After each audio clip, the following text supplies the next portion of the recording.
Poised for Exit is a show for business owners who want to achieve a successful exit based on their own terms. Your business exit will likely be the biggest financial transaction of your life, and for most, you'll have one shot at doing it right. The topics and guests we feature and the stories they share will provide valuable ideas and strategies to improve operations and grow enterprise value so you can achieve the best possible exit outcome.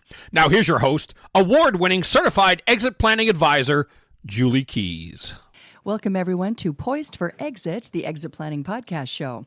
Today's guest is the managing director of a global wealth management firm who specializes in ESOPs for privately held companies. This is a topic that we've not covered in a while, so stay tuned. Are you a business owner getting ready to transition? If so, I recommend True North Mergers and Acquisitions as your confidential strategic partner. They understand your business sale isn't just about one buyer and the price, but what you net that counts. In other words, what you get to keep. When you're ready for a higher level of representation that delivers consistent results, contact True North M&A to do the heavy lifting of selling your business. Learn more at tnma.com. That's tnma.com. Selling your business may be the furthest thing from your mind, but that doesn't mean you should wait to plan. At TrustPoint, we understand the nuances that come with selling a business and are here to guide you. From unlocking tax efficiencies to minimizing risk, we'll develop the strategies to ensure you're prepared. So, when the time arrives, you'll be ready to enjoy the best years of your life. Learn more at TrustPointInc.com. That's TrustPointinc.com. For business owners, it can be overwhelming to start planning a transition or exit strategy, but it's so important to avoid unwanted outcomes and unexpected tax bills. The CPAs at JAK, John A. Knutson & Company, can guide you and help make sense of the numbers. Our firm was established over 90 years ago, and we've assisted countless companies with ownership transitions. Leaving your business is a process that takes time, so contact us today to discuss your situation. Visit our website at jakcpa.com. That's jakcpa.com. Listeners, my name is Todd Crow, and I'm the president of the Twin Cities Exit Planning Chapter. If you're a business owner and advisor and want to learn more about the world of exit planning, you're invited to visit the Twin Cities chapter of the Exit Planning Institute. You can expect top-level education delivered by subject matter experts at every monthly meeting. Grow your network and draw from the learning that could be a game changer for your business or your practice. There's no pressure to become a member, so come and see what the buzz is all about. Our meetings are held the second Wednesday of the month, 7:30 to 9 a.m. See the show notes for more information and registration links. Hello, Poised for Exit listeners. We are here today with Leslie Lauer, who is the Managing Director and Senior Portfolio Manager at RBC Wealth Management.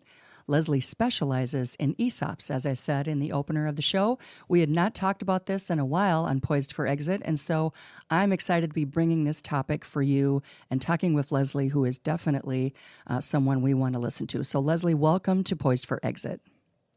Thank you, Julie. Thank you for having me. Absolutely. So happy that we could make this work.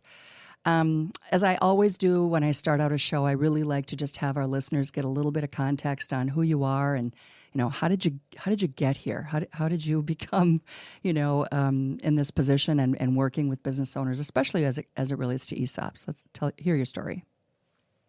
So ESOPs, not to be confused with stock option plans, they're employee stock ownership plans where a business owner sells their company to their employee. And I really didn't get involved in the ESOP space until my early 40s. So my background is a little bit different than a typical wealth advisor. I actually started my career in banking, worked at a bank for 5.5 years. Then I worked at a CPA firm for 11, the first half in a bank consulting practice. And then in 1994, transferred within the firm into the benefits group when my husband and I moved to Columbus, Ohio. And I always say, as luck would have it, I started on a Monday, and that Friday was one of the annual ESOP Association conferences. I went to it, and I was just kind of hooked. Wow. There was a keynote speaker, was a very dynamic CEO of a very large employee-owned company, and I just love the idea of being able to work at a company and maybe get stock in the company, that I was working for. So yeah, I got very involved at the state level and the national level, sat on the national board for a number of years. Sat on the National Center for Employee Ownership, which are really the two large not-for-profits that focus in this space. I talk a bit more about those later, possibly. Yeah, I'm familiar. Sat on their board for 6 years, traded for 2. But what that gave me was just background working with all the professionals that service this industry, the accountants, the attorneys, the banks, the trustees, et cetera. And ended up after 4 years and really learning about ESOPs from the benefit administration compliance end, becoming the director of acquisitions for a 100% ESOP owned holding company. So I took my credit background and my background working with ESOPs, and we bought 9 platform companies, did some add-on acquisitions. And then in 2005, my husband and I actually bought out the majority owners of an ESOP company. So we owned 70% of a 30% ESOP company that manufactured furniture, ran that for 10 years. I wasn't the person running the furniture manufacturing company. It was my husband. But at that point in 2005, got my securities licenses and joined the ESOP group here at RBC. Awesome. So, banking, accounting, benefits, private equity, and bought one. Yeah. So did you say that you still own a company? You're still okay. So you sold that? No, we sold that in 2015. But how cool though that you're in the business of working with business owners and you actually have, practical entrepreneurship experience, which let's just face it, most advisors don't have that background. So that has to help with just being creative and being empathetic and understanding how important collaboration is, which we're going to get to in a little bit. But that's so impressive. Like, I love your background. I'm so glad that you shared that with us. Thank you, Leslie. Thank you. Mm-hmm. So let's talk about what options, when we talk about a liquidity strategy and, different types of business succession, maybe you could just give us a thumbnail on your knowledge and background on the different options. Well, when we think about liquidity options for a business owner, there's only so many, right? There's external options where you're selling the company either to a strategic or a financial buyer, or doing an initial public offering, taking the company public, but fewer and fewer companies are doing that these days. And then you've got the internal transaction options. Some provide more or less liquidity. There's simply the internal family transfer, which generally results in no or very limited liquidity. You're just transferring down to the next gen. Right. And then there's liquidity options that could include a dividend recapitalization, where basically you're just leveraging the balance sheet of the company to pay yourself a dividend. But that's generally a taxable event. There's the management buyout. But fortunately, most management teams don't have the wherewithal to put significant, resources into the company. Right.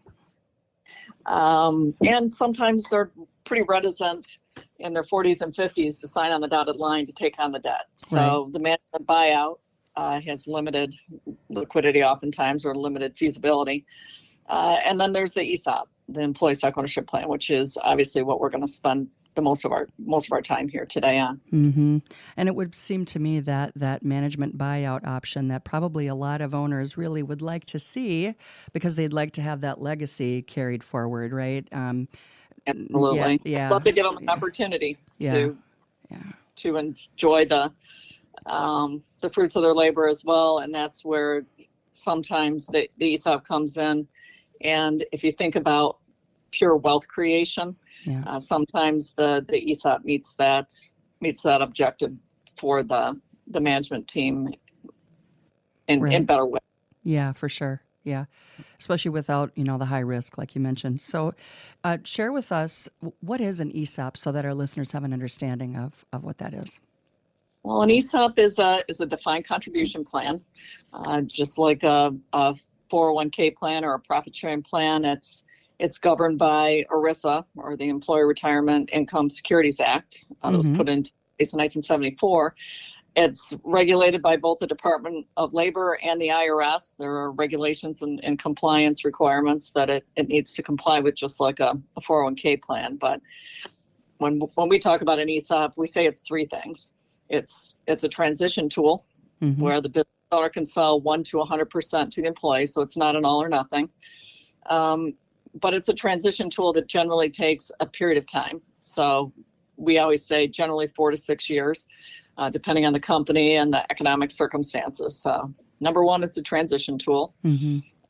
Number two, it's a retirement plan. As I said, it's governed by ERISA. There's vesting, there's eligibility, there's distribution provisions upon death, disability, retirement, and it provides deferred growth of a participant's value, just like a contribution to a 401k plan. The funds grow tax deferred, and at some point upon termination, the participants can roll their money into an IRA, which is the same for an ESOP. Upon death, disability, retirement termination, the participants have the right to put the shares back to the company and get bought out. And so we say it's a retirement plan. And the last thing we say it's a tax advantaged or tax considerate leverage buyout. Mm-hmm. And what I mean by that is if you think about what a typical buyout looks like, where private equity or the management team puts some money into the company, Mm-hmm. Balance sheet of the company is levered up to buy out the owner. So a combination of maybe some cash and leverage that's put on the company. But when the owner gets bought out, there's no tax benefit. They've got to pay current capital gains tax. Yeah. And for the company, which is levered, which has now debt on it, there's no tax benefit to the company in being able to pay off that debt. But an ESOP allows the business owner, if structured properly, to be able to sell and avoid the capital gains tax. Yes. We say defer/avoid, and the company can pay the debt back with pre-tax dollars. And so for an owner who doesn't need to cash out right away, right? They can wait for over time, like you said, 4 to 6 years, that this can be a really great strategy, like financially when it works for them. Yes, Mm-hmm. it can, particularly the older you are, Right. because, if it's a deferral upon your death, all assets have a stepped up cost basis. Mm-hmm. And so certainly someone who's 65, 70, 75, 80 years old should certainly look at an ESOP and the ability to avoid the capital gains tax permanently. Good advice.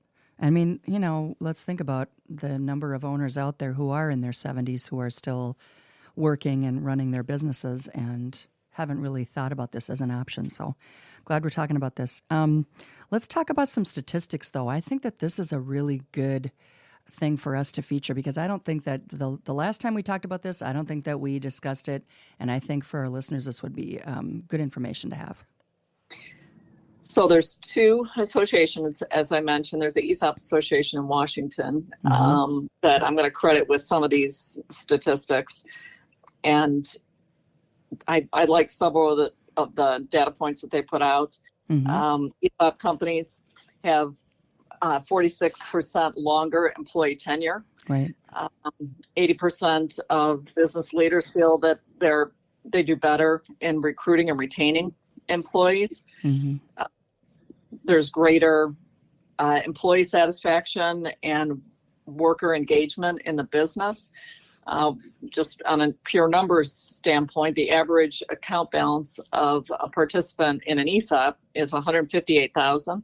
That's as of 2023. So given the state of our retirement industry, that's all participants age 18 to, call it 65. So it can be pretty material.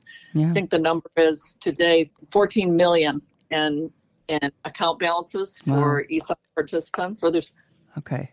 employee participants in ESOPs. Wow. And the statistic that I personally really like is that if you set aside all government and not-for-profit adult earners, 34% of all working adults participate in the stock of the company that they work for. That's So pretty employee impressive. ownership is something that has really begun to take off.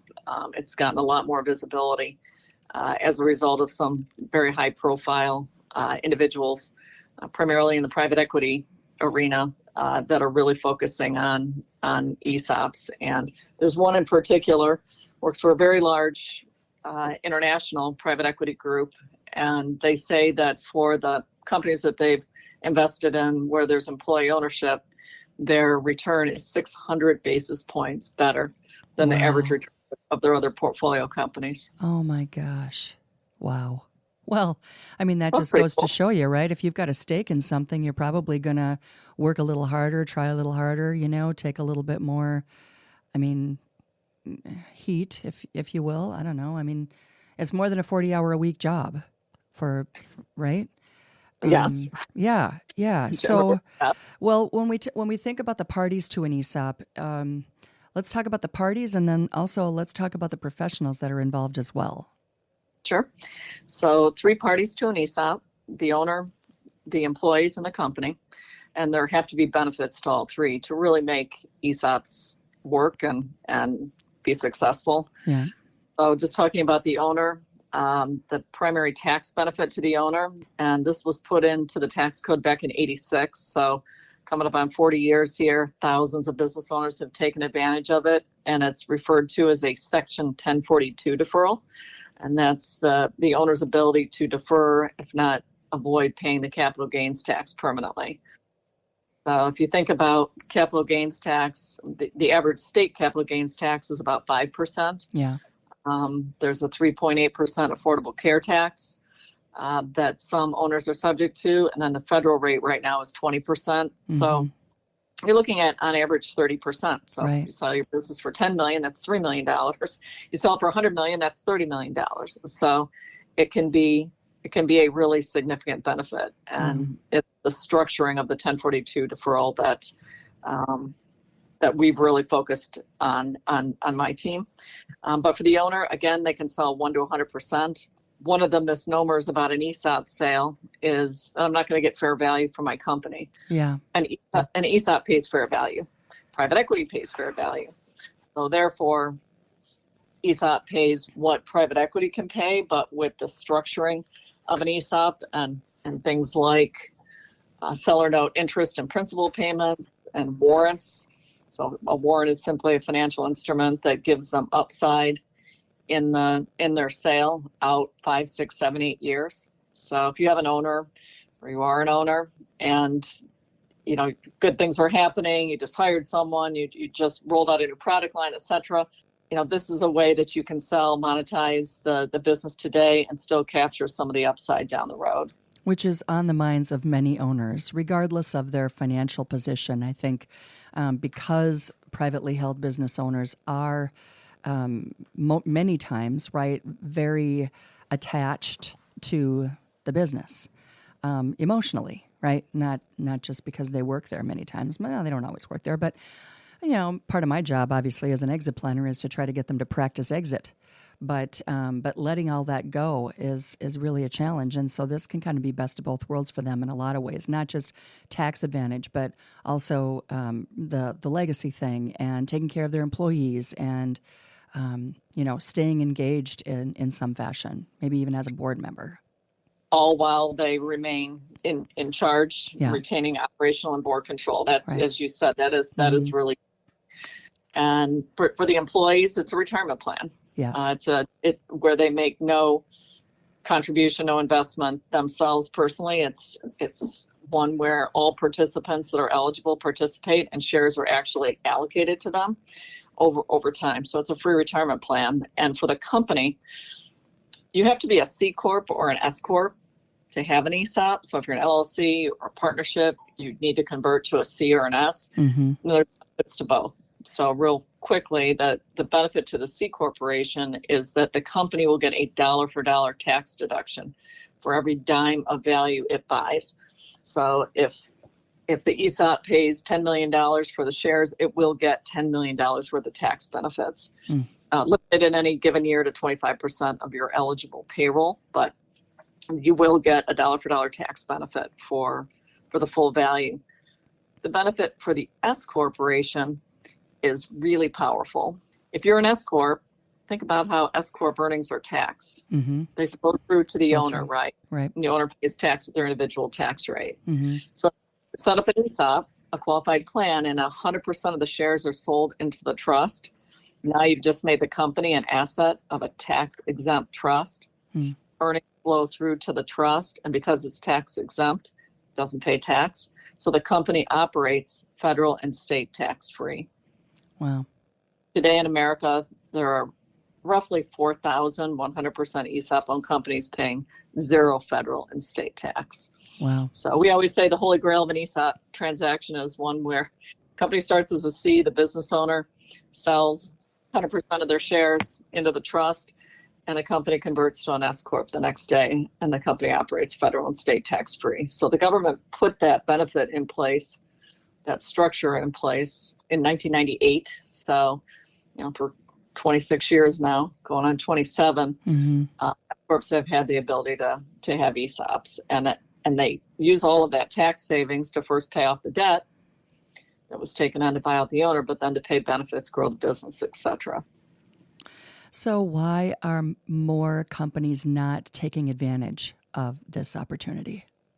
It's a great question, Julie. I personally believe that there's a small ecosystem of professionals, qualified professionals that understand ESOPs, understand what the Department of Labor wants to see in the implementation of an ESOP.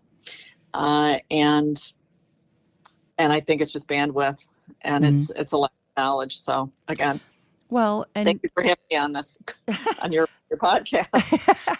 Yeah, I mean, does this really boil down then to the knowledge level and expertise of the advisors that are on the team? I mean, yes, right? Yes. I mean, it has to occur to them that it could possibly be an option for their client. And if they don't have the right knowledge and the right questions to ask, and let's just say what if, then the client really misses out. Yeah, oftentimes, I mean, it's generally not a strategy that's taught in certainly undergrad, potentially in the master's programs, but and we need more CPAs and attorneys to understand them, so they include them in as an option. More investment banks. So you would ask me to touch on the professionals that are involved in implementing it. And if I have one strong piece of advice, is that you need to work with experts in the ESOP field. Transactions start generally with a company's financial advisor / investment banker. There are literally thousands of investment bankers, no disrespect, but there's a much smaller subset of those that are familiar with an ESOP transaction. So identifying, interviewing, hiring one of those professionals is key. That's something that we help with. And then that financial advisor coordinates with the company's legal counsel and its CPA. Right. If they don't have folks in those roles that are ESOP savvy, then there'll be other parties brought in for purposes of the transaction. There's also a plan administrator, because post-transaction, just like a 401k, there has to be eligibility and investing and distribution. There's work that needs to be done. When the financial advisor working with the professionals outline a transaction that the owner is comfortable with and interested in pursuing, there's actually a letter of intent or term sheet that's prepared. So it's a reverse process. Instead of somebody going to the owner of the company with an offer, the owner is actually with these professionals crafting an offer to sell their shares to the employees that are represented by a trustee. So two sides to the transaction. What I described as the sell side. Then there's a buy side. That's the ESOP trustee that hires their own counsel as well as a financial advisor. There is negotiation between the two parties, and that's how the value is actually arrived at, the value in terms of the transaction. So it's a negotiated process. Those are really the professionals involved in the transaction. And so your role at RBC then, tell our listeners, okay, how does Leslie get involved and why? So 2/3 of our transactions come from the professionals that are engaged in these. They come to us primarily for the Section 1042 deferral, but then our role is to incorporate that code section and the strategy around it in with all of their wealth management needs. Okay. And a third of our transactions come from my colleagues across the firm. Oh, so inside RBC, but also outside of RBC? Correct. Okay. Yes. Yeah.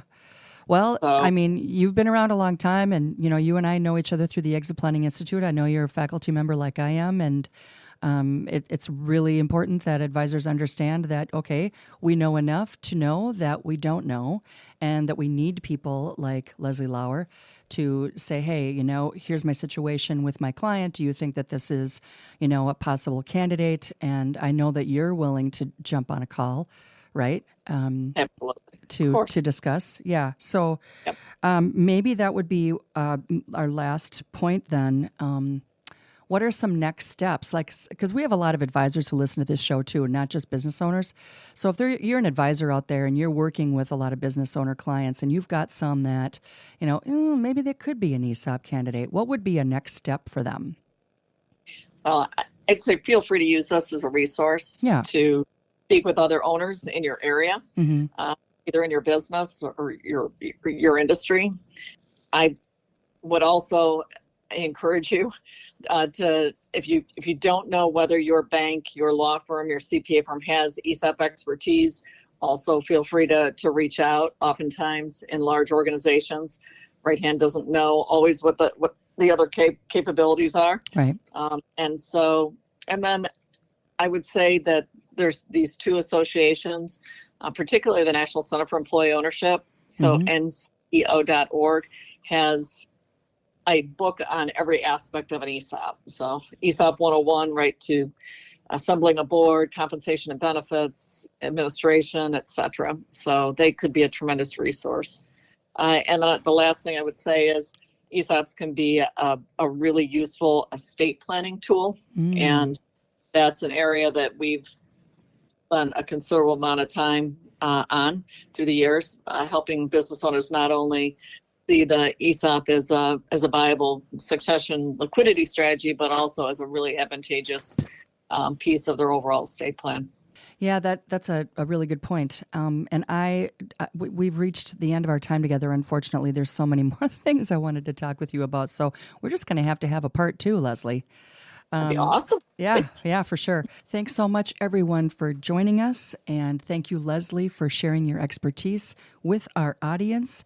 We hope that you can join us again in the future, and all of our listeners join us again next time.